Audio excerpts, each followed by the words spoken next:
Music by Shankar Singh.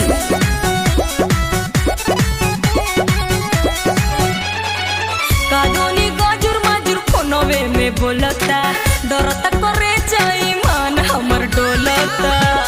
हे देवर जी देखी ना, कानूनी गाजुर माजुर फोनवे में बोलता, डरता करे जाई मान हमर डोलता। धराइबू तो हम देखें।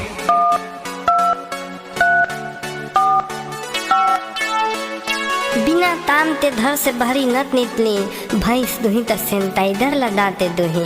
बिना दाबी लगाते धर से भरी मत नितनी, थोथुन मत न तो उठा ले जाई। जो भी धराई न मिला के दादा हो सब पीटोन में धइले बे। इसी सितम सब काम मोबाइल में कइले बा, सरकारी चलाइले बा।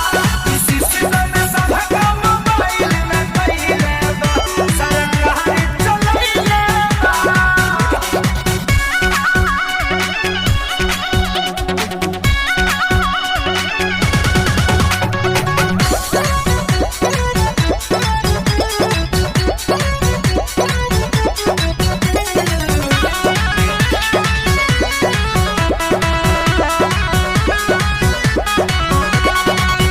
कोइले बातों गई ता नदिया के बेटा, हमके मरद से मिले न देता। हे देवरू हमके मरद से मिले न देता। एकरा के तू तो नाही गाड़ी भौजी, तहरे खाती बोल बढ़ी ना बेमारी भौजी। एक बार आउ लगाइबू।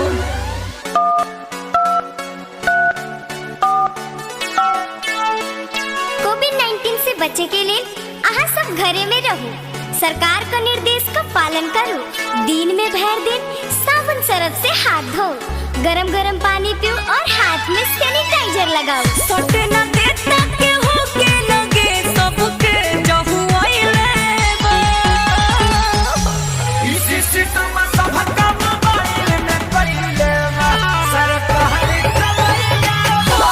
इसी सितम सब काम मोबाइल में कइले बा, सरकारी चलाइले बा।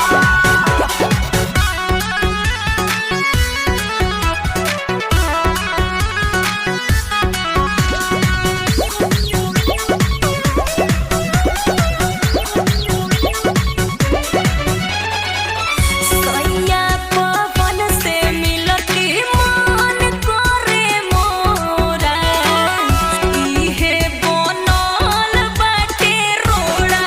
ए देवर जी इहे बनल बाटे रोड़ा।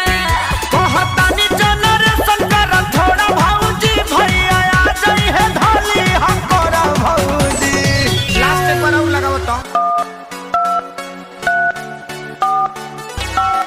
উড়ি বাবা কোভিড-19 থাকে বাঁচা জনে নিজে বাড়ির থাকুন, না হলে গন্ডগোল হয়ে যাবে।